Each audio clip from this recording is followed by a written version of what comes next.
여러분 안녕하세요. 금융공기업 취업캠프 운영자 TA 진입니다. 이 채널의 첫 영상이 올라간 지 2개월 만에 구독자 수 100명을 달성했는데요. 유튜브 구독자 수 달성하는 것 중에 100명 달성하는 게 매우 어렵다고 합니다. 전 사실 그 말을 처음에 믿지 않았어요. 근데 막상 해보니까 어려운 거 핵인정. 처음에 동영상 한 개 올라갈 때마다 구독자가 한두 명 늘어가지고 제가 우스갯소리로 와 100명 달성하려면 동영상 50개 올려야 되나? 이랬었거든요. 근데 결국 구독자 100명 달성이 되어서 제 초창기 구독자 멤버들에게 너무나도 감사드립니다. 제가 감사하다는 의미로 현재 100명 달성 기념 영상 제작 중인데요. 금융공기업 취업 그리고 근무 등에 대해서 궁금하신 사항에 대한 Q&A를 주제로 진행하고자 합니다. 제 커뮤니티 게시글에 안내해드렸으니까 꼭 확인하셔서 적극 참여 부탁드리겠습니다. 구독자 수 대비해서 질문이 많이 올라오고 있는데요. 금융공기업 준비하시는 본인에게 한 줄기 빛과 같다고 격려를 해주시는 분도 계시고 좀 오글거리긴 하지만 힘이 나네요. 근데 주작 아니에요. 진짜예요. 자, 이번 영상은 거시경제학 문제풀이 완성을 주제로 내용 진행할 건데요. 제가 예전에 미시경제학 문제풀이 교재편을 초급, 중급, 상급자별로 나눠서 진행했죠. 거시경제학은 그렇게 나눠서 진행하는 게 전혀 의미가 없습니다. 그 이유는 거시경제학 공부는 다른 과목과 연계해서 개념 정리와 문제풀이가 이루어져야 하기 때문이죠. 즉, 거시경제학을 공부할 때 다른 과목하고 연계해서 공부하는 숲을 보고 공부하시는 게 중요합니다. 거시경제학만 놓고 100% 만족스럽게 공부할 수 있는 단어는 ISLM 모형밖에 없습니다. 거시경제학 전체 내용에서 5% 차지할까 말까 하죠. 다른 단어는 미시경제학, 국제금융론, 화폐금융론 등 다른 경제학 과목과 연계해서 공부하시는 게 중요합니다. 따라서 거시경제학 문제풀이는 거시경제학 1회 독을 했다고 바로 진행하시기보다는 현재 본인이 미시경제학, 국제금융론, 화폐금융론 개념 정리가 잘 되어 있는지 체크해보고 문제풀이 진행하시는 것이 중요합니다.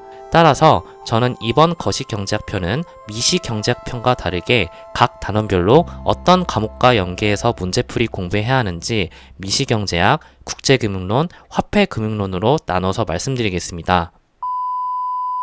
첫 번째, 미시경제학과 연계지어야 하는 단원입니다. 미시경제학과 연관되어 공부하셔야 할 단원은 AD/AS 부형, 거시경제학의 미시경제학적 기초, 경제성장론, 경기변동론 이 네 가지로 거시경제학에서 거의 70% 지분을 차지하는 매우 중요한 단원들입니다. 이 네 가지 단원은 공통점이 하나 있는데요.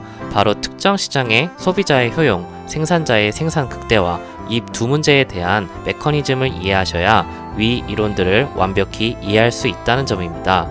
해당 단원이 이해가 안 가시거나 어려우신 분들은 소비자 효용론, 생산자 이론 이 두 가지 중 한 개가 공부가 안 되어 있다는 소리니까 미시경제학으로 유턴하셔서 공부하도록 하세요. 제가 미시경제학 편에서 경제학 공부는 미시경제학 정복이 최우선이라고 괜히 강조하는 게 아니에요. 미시경제학 어떤 책을 보고 준비해야 하는지는 위에 링크 달아드릴 테니까 꼭 참고하세요. 여기 네 단원에 대한 문제풀이는 정운찬 거시경제론, 황종유 연습책으로 진행하시는 걸 추천드립니다. 정운찬 거시경제론의 경우 단원당 평균적으로 30-40개의 서술형 문제 구성을 가지고 있는데요. 이게 단답형이 아니고 대부분 서술형 문제들이고 여기 단원들에 대한 부분의 경우 상당히 높은 퀄리티와 난이도를 가지고 있어서 이걸 다 푸실 정도면 개념 정리에 대해서는 어느 정도 자신감을 가지셔도 됩니다. 연습책의 경우 해설이 금융공기업 스타일에 맞지 않게 내용이 다소 많이 들어간 느낌이 있지만 본인이 실제 금융공기업 시험을 쳤을 때 답안 작성을 한 문제당 3-4줄 정도만 쓴다고 가정해보고 작성하신 후 비교해보는 것도 분명 큰 의미가 있으니 모든 문제를 꼭 한번 연습해보시길 바라겠습니다.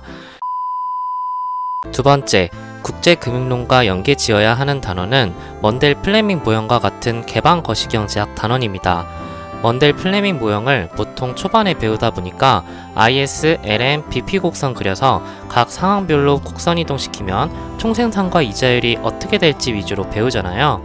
사실 먼델 플레밍 모형의 본질은 환율 결정론이에요. 그래서 각 상황별로 총생산과 이자율이 어떻게 될지는 그 중간에 환율이 어떻게 결정돼서 이뤄지는지에 대한 그 내용이 답안에 쓰실 때 꼭 들어가셔야 해요. 먼델 플레밍 모형 풀 때 이자율 생산량 평면으로 그래프 그리는 거 말고 환율 생산량 평면으로 그리는 문제가 나오면 어려워하시는 이유가 있어요. 그게 국제금융론 파트의 환율 결정 이론을 아직 제대로 숙지하지 못한 거에 있습니다.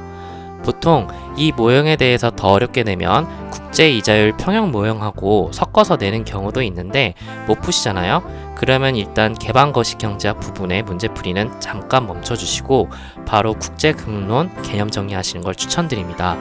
해당 내용에 대한 개념 정리는 맨큐의 거시경제학, 국제금융연구의 국제금융론 두 권을 추천드리고요.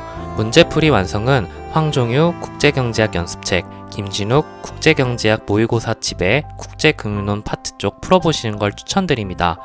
국제금융론 공부에 대한 부분은 제가 다음 국제경제학 편 영상에서 말씀드리도록 하겠습니다.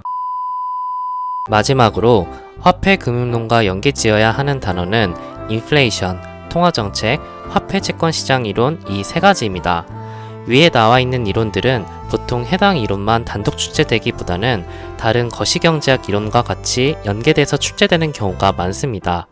예를 들어 인플레이션 단어는 실업과 함께, 통화정책, 화폐채권시장 이론은 AD/AS 모형이나 경기변동론과 함께 출제되는 경우가 그 대표적인 사례죠.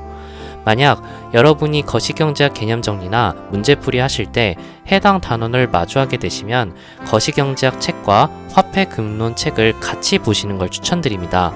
아무래도 거시경제학 책에서는 화폐금융론뿐만 아니라 다른 이론들도 다뤄야 하다 보니 해당 내용이 다소 부족한 경우가 많습니다. 화폐금융론 공부하시는데 추천드리는 교재는 신간호 거시경제학, 화폐와 인플레이션 파트, 정운찬, 화폐와 금융시장 총 2권인데요.